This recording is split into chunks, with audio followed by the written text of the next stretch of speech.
Good afternoon, everyone.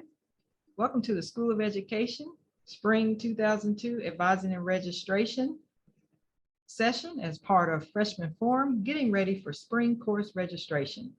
We may have a few more people that come into the room here briefly, but we're going to go ahead and begin. My name is Sierra Marable, and I have my colleagues in academic advising with me, Amanda Shirk and Terrence Pope. We'll do more introductions shortly, but we want to welcome you. We are the academic advisors in the School of Education, and this afternoon we want to bring and provide for you pertinent information as you begin your advising process this month. Feel free to turn on your cameras if you would like. For questions, you can put those in the chat, and we will have time toward the end of our talk for questions as well. You can unmute yourself at that time and ask questions. But we will go ahead and get started. You will be in this session with us for about 30 minutes. And of course, as I mentioned, toward the end, we'll have time for question and answer. So if we go over by a few minutes, feel free to stay and have your question answered. Okay. So first, we'd like to just talk with you about a few reminders. The Office of Student Success is located on the first floor of the School of Education building.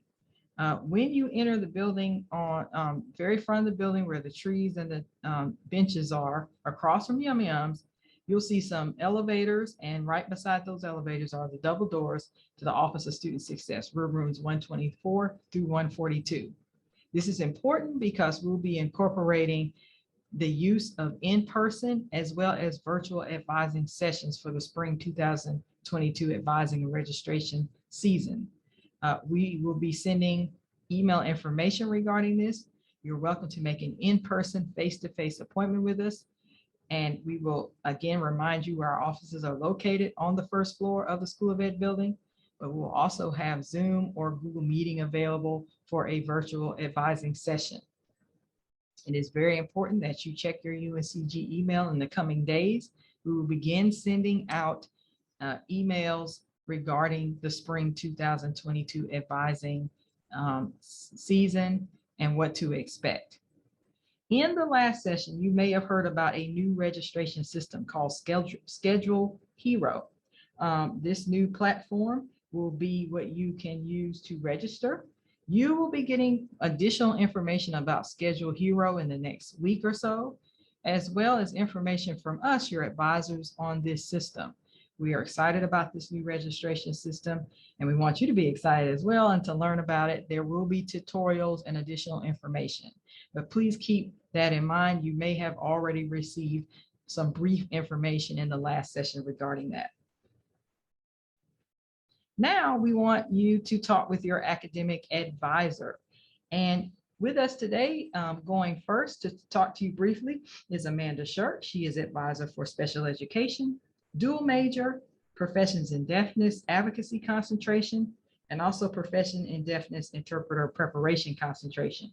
If you are one of those majors, you will want to listen now as she speaks with you about her expectations for advising. Hello guys, so glad you could come today. So just to keep it in line with the email that I was able to get out today to the freshmen in advance of this meeting, just to give you an idea of what to expect for advising, the things to remember from me and most of the other advisors are generally to make sure that you've followed all the instructions in the email that you get. Read that email from top to bottom. Make sure you don't skip around. Know what's in that email because there's a lot of information and instructions in it. And use the links that are there to learn how to search for classes, to check your degree works, and make sure that you download or access that course selection form. That form is very, very important. And reminder, that course selection form has to be filled out and sent to me one day or 24 hours ahead of your appointment window. I just ask for it the day before. That's the simplest way to remember it. But make sure you fill it out fully, fill it out with all the information that's requested, and then include any questions that you have on your course selection form. Put them in the comment area. That's a very helpful place to put your questions so that way we can make sure we talk about all of them during advising. For duals, specifically duals, plan to take SES 250 or TED 250 in the spring. That's when you're going to plan for that this upcoming spring. If you're a special education major, you're going to plan to take SES 240 and LIS 120. These courses are listed on the plans of study that you received last week in an email from me. So if you're not sure what you're supposed to be looking to take, reference that plan of study because it is listed on there. And for my professions and deafness people, most of you are going to be moving into SES 102.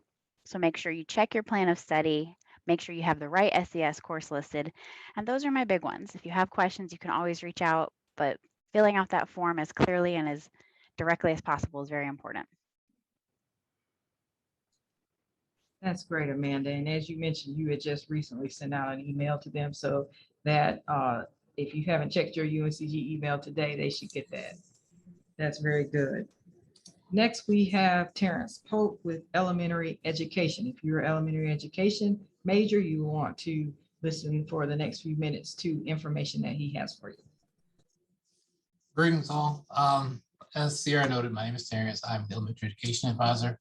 I'll be working with you through the advising and registration process.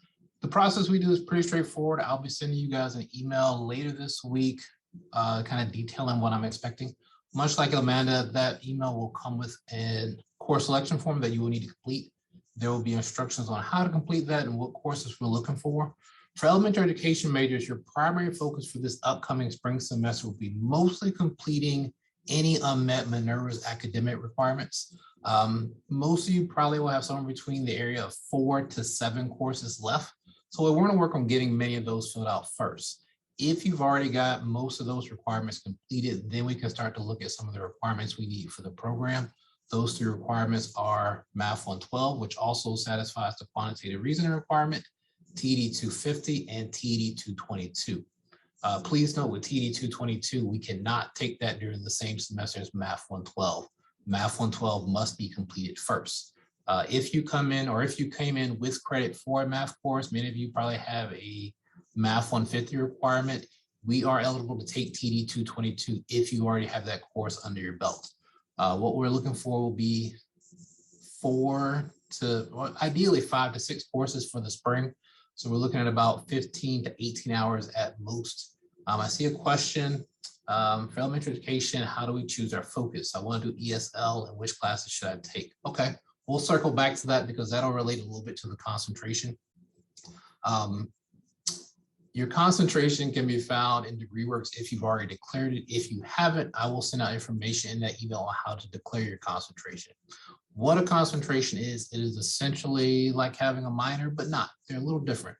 But much like a minor, a concentration is about 5 to 6 courses in length, so roughly about 18 hours of courses you will need to complete in addition to your standard major requirements. Most students probably don't have a concentration satisfied or firmed up until sophomore fall, and that's okay. This first year will be spent satisfying most of your Gen Ed or Minerva's academic requirements. So if we don't have a concentration done yet, that's okay. We'll talk about it and we'll plan for it for senior fall, for sophomore fall. For ESL though, if you are looking to do that concentration, you won't look at trying to pick up some foreign language courses. Those courses are not required by the elementary education program, but they are required for the ESL concentration. Kind of getting into the nitty gritty a little bit. Our advising will start the week of October 25th, which is about 2.5 weeks from now. Part of that, we do have to work in the major students first. So the juniors and seniors, we'll start with them once we get back from fall break. Pre-major students, which are mostly first year students and sophomores, will start the week of October 25th. Those advising times will run through Thanksgiving, most likely.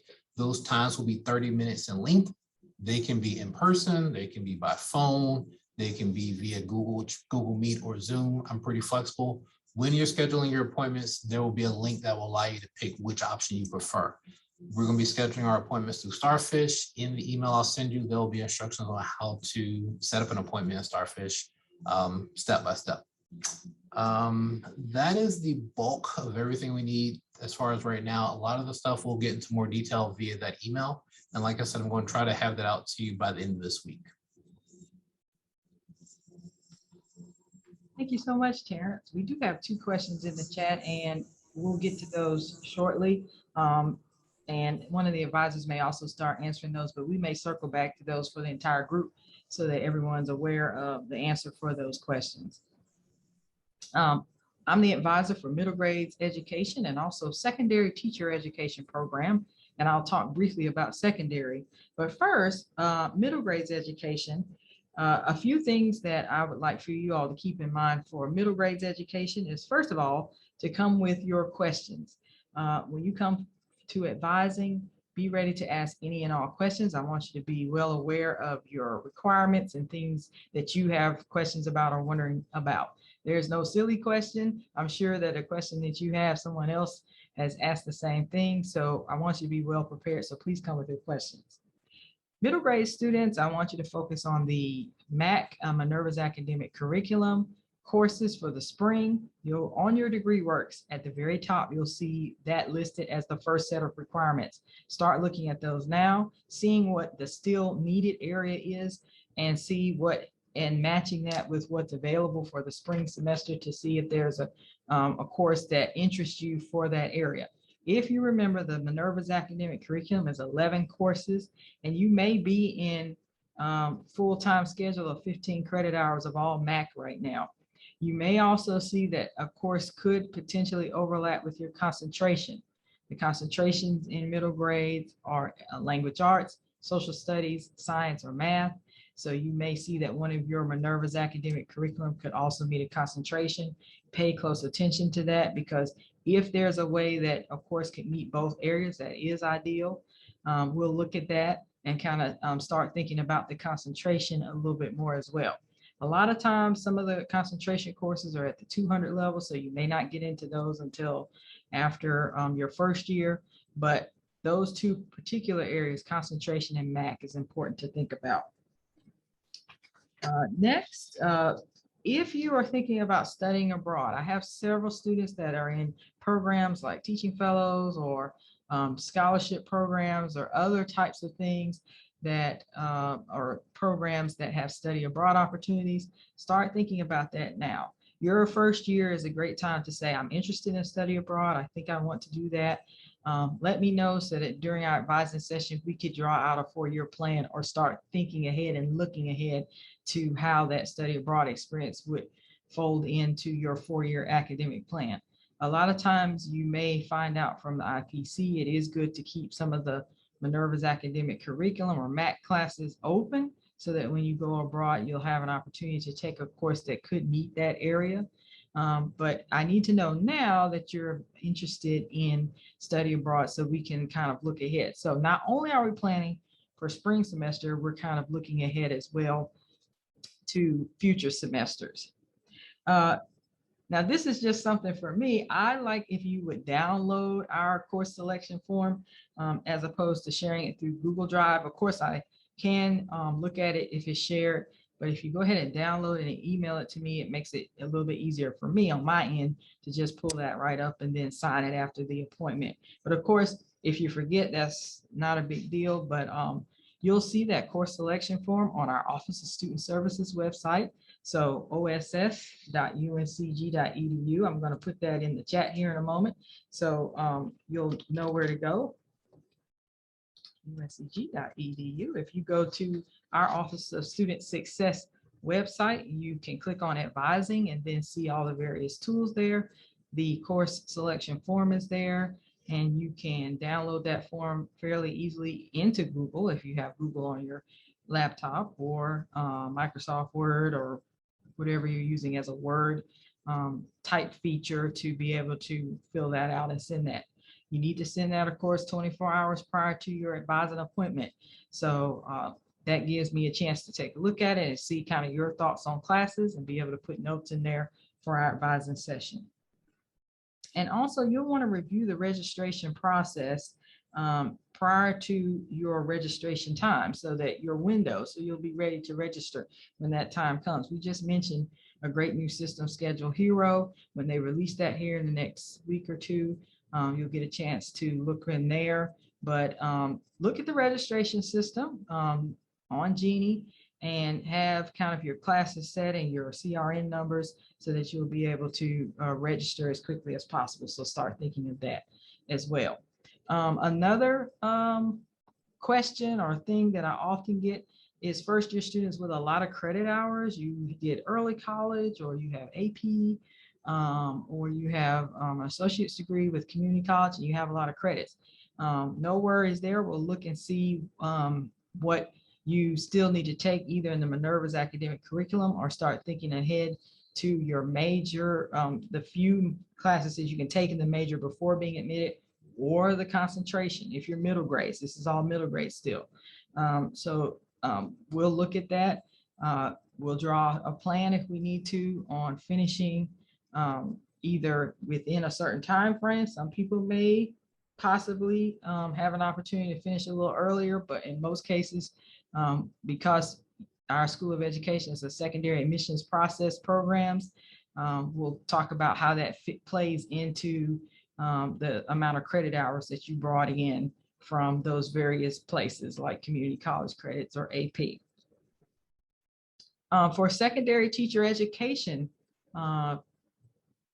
majors, I don't know if any of you are here, but you have 2 advisors. So it's important that you meet with your primary advisor as well as myself. I keep you on track with the concentration, which is the secondary teacher education part of your degree, but your major is housed in the College of Arts and Sciences. So if you're social studies, science, math, or English, you'll meet with that primary advisor, and then you'll also meet with me.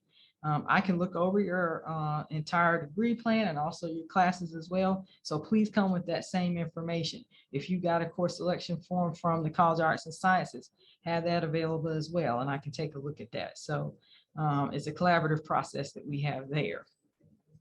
And for the advisors, if we have a few minutes, I did want to ask you all about minors.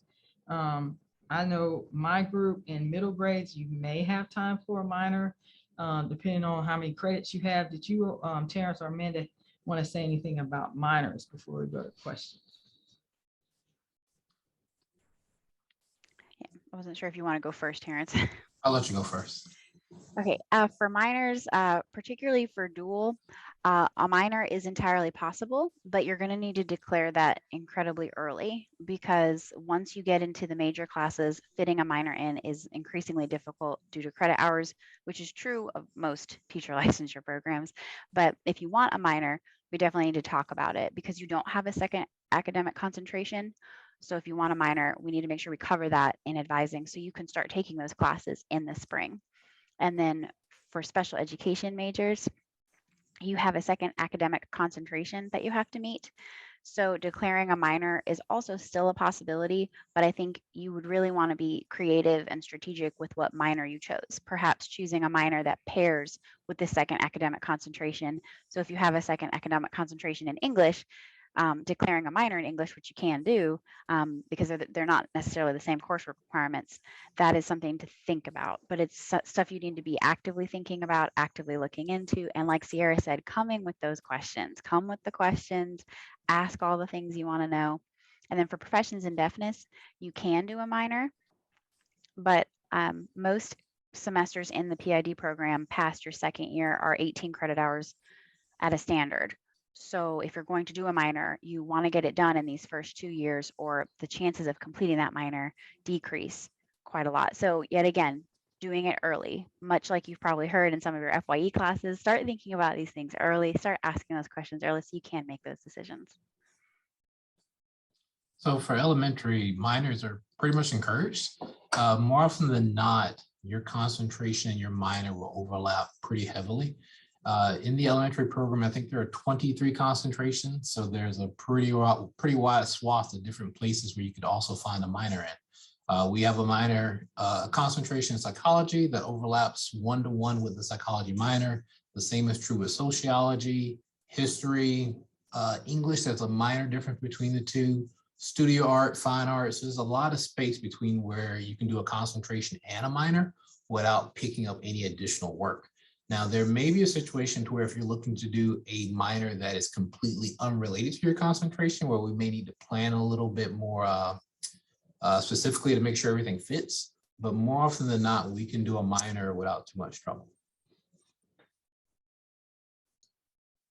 That is excellent. You all, there are lots of choices and lots of options. So when you're looking at the class schedule, which is already out to some degree, you'll want to look at that early because there are plenty of opportunities with classes for next semester in the Minerva's academic curriculum, also in the concentration. So come with those questions. I'm going to go to the chat now, just as a review. We had one question about elementary education and the concentration. I think we answered that. Is that correct? We answered the first part of it. I didn't get to the second part. The second question said also, what if we want to dual major with secondary education? I think they're asking about double majoring. So, and Sierra, correct me if I'm wrong here. I don't think we can do the double major in secondary English as well as elementary education. We would essentially have to kind of choose one or the other. Now, we could do a double major in elementary education in just standard English, so just a standard English major. But as far as getting the secondary licensure, there would be additional work you need to do after you complete those two programs. Right, and I think picking elementary might be best, and then potentially looking at a route to test to get the license for the high school area, maybe even after graduation, through Praxis 2 testing. That's a licensure question that certainly our office can help you with an answer if you're truly interested in both. But we oftentimes find that students are interested in multiple areas at first, in terms of teaching areas. So that's a very good question. We also just want to reiterate for students, I'm in a residential college and you have an academic advising session with them, and whether you should be meeting with one or all of those advisors. You certainly, if you're in the residential college, you will want to meet with them. There's also residential college courses, RCO prefix, that you'll want to find out where you're at on the residential college curriculum, to make sure you're registering for those classes as well. So please put those on your course form and plan to meet with those advisors there as well. I would say the same for any other programs that are across campus. We have students that are athletes. We have Ashby Residential College, another residential college on campus. We have teaching fellows, any courses related to additional programs that you're doing. You want to check with those advisors and make sure you're ready to register for those classes. We'll now take questions, any additional questions in the chat, or if you'd like to unmute yourself and ask a question that we haven't gotten to yet, please feel free. Anyone have questions?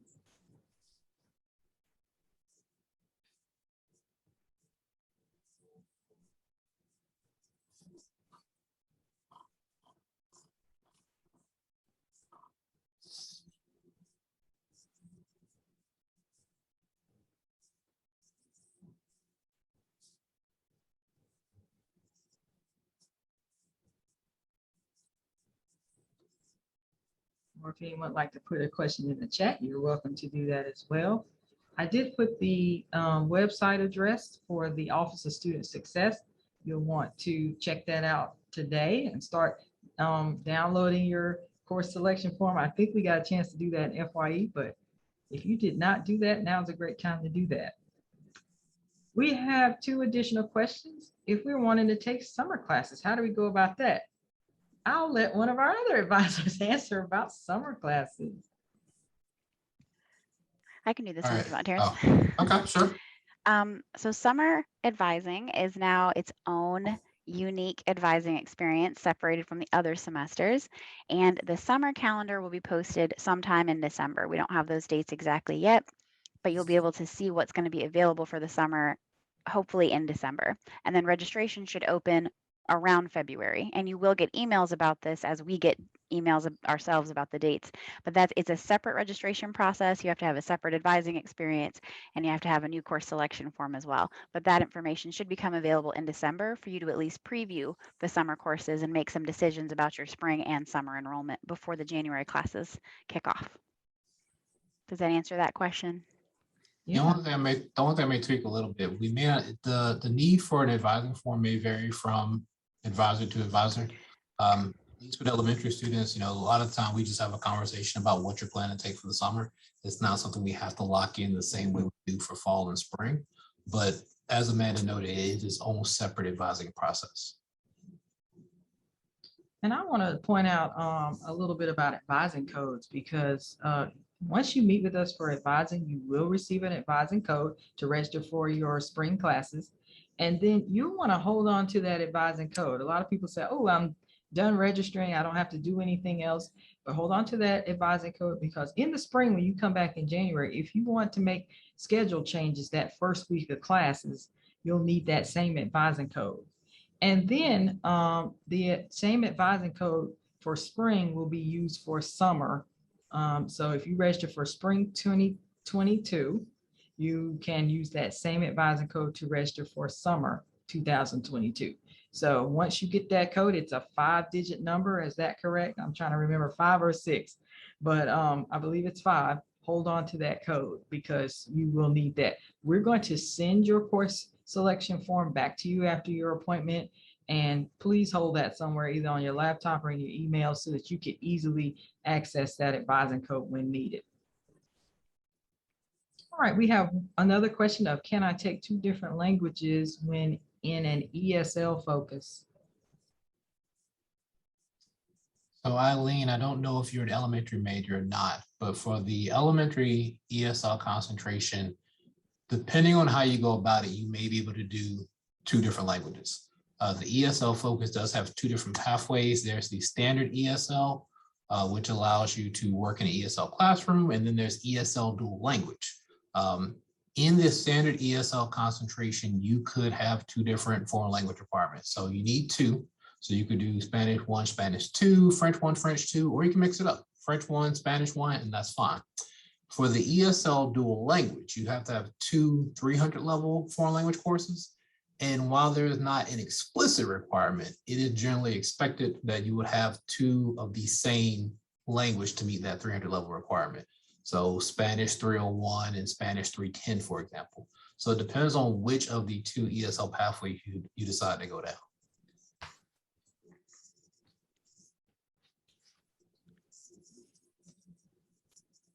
Okay, are they still offering, Terrence, the program that goes with choosing is it ESL, Project Excel or Project Impact? The Enacted project. Enacted. Yep. They are still offering that. I think this may be the last year, and I don't know how that would impact the incoming or the current freshman students, because many of you guys won't choose your concentration until sophomore year, as well as start to take those classes. So I'm still looking for a little more information on that before I know how that's really going to work. But at the moment, the program is still in effect. Okay.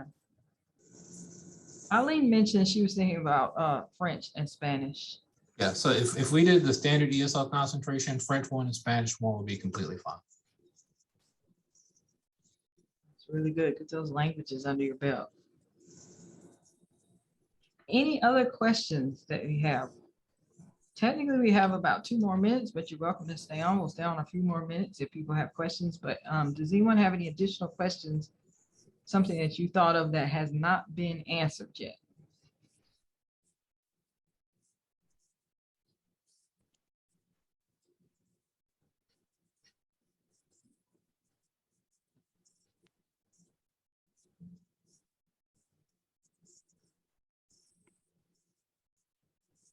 And of course, you're welcome to put any additional questions in the chat.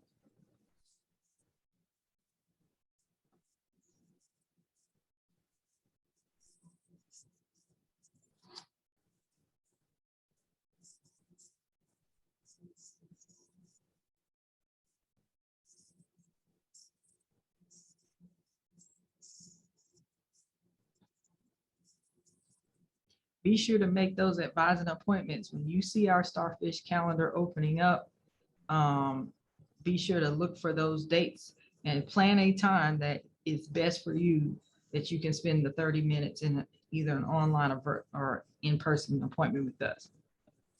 Additionally, a question, when planning abroad summer term trips for elementary education, how soon are we supposed to go to you? Okay. So that's kind of a, not a loaded question, but there's a lot of parts to that question that maybe better kind of discussed, there we go, during an actual advising meeting. Generally speaking, if we want to meet probably about a semester, maybe a little more when we're looking at summer, there aren't as many abroad options. And at the same time, there may not be as many classes we have. So in many cases, students looking to go abroad just more so of a personal benefit versus a fall or spring, where it's more I have to go to this program for maybe an honors requirement or whatnot. Generally speaking, summer is also a little more flexible. With the elementary program, once you start the major, so for many of you, that would be junior fall. Fall and spring is no longer on the table, but summer still is. So we're talking the fall between freshman, sophomore year, sophomore, junior year, and junior, senior year. So that would be 3 different summers to where we could look at going abroad. So as we said, it depends on when you're looking to go. If you're looking to go this summer, we may want to have this conversation sooner than later. But if you're waiting to maybe the space between junior and senior year, then we can wait a little bit and talk about what options are still available to you then.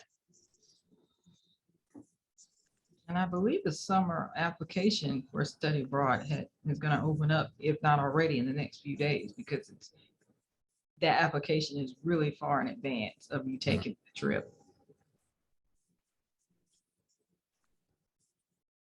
All right, it is 5:16, and we just want to thank you for coming out today to our Freshman Forum School of Ed section, getting ready for spring course registration.